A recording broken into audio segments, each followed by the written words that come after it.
کوئٹہ میں عالمی یوم عجائب گھر کے موقع پر مہر گڑھ میوزیم کے زیر اہتمام پروقار تقریب کا انعقاد کیا گیا، جس میں طلباء، اساتذہ، فن و ثقافت سے وابستہ شخصیات اور شہریوں کی بڑی تعداد نے شرکت کی۔ تقریب کا مقصد عوام خصوصاً نوجوان نسل میں تاریخی اور ثقافتی ورثے کے تحفظ سے متعلق شعور اجاگر کرنا تھا۔ اس موقع پر تقریب کے شرکاء نے کہا کہ عجائب گھر کسی بھی قوم کی تاریخ، تہذیب اور ثقافت کے امین ہوتے ہیں، جہاں ماضی کی یادگاریں آنے والی نسلوں کے لیے محفوظ کی جاتی ہیں۔ انہوں نے کہا کہ بلوچستان کی قدیم تہذیب، روایات اور تاریخی آثار دنیا بھر کے لیے خاص اہمیت رکھتے ہیں، جنہیں محفوظ رکھنا ہم سب کی مشترکہ ذمہ داری ہے۔ جس طرح کے ہر فیسٹیول کے ڈیز ہوتے ہیں، اس طرح میوزیم ڈے بھی ہے، انٹرنیشنل میوزیم ڈے، اس کو سیلیبریٹ کرتے ہیں اور یہ لوگوں میں پیغام پہنچاتا ہے، لوگوں کو ایجوکیٹ کرتا ہے۔ حکومت سے یہ اپیل ہے کہ فنڈنگ کی قلت ہے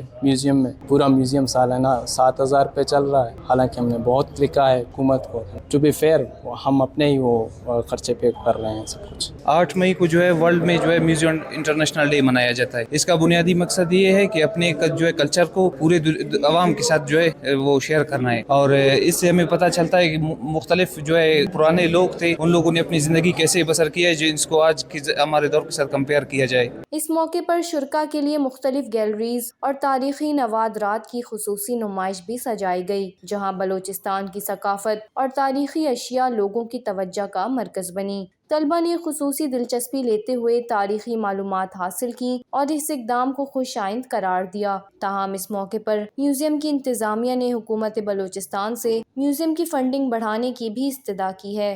وش نیوز، کوئٹہ، بلوچستان۔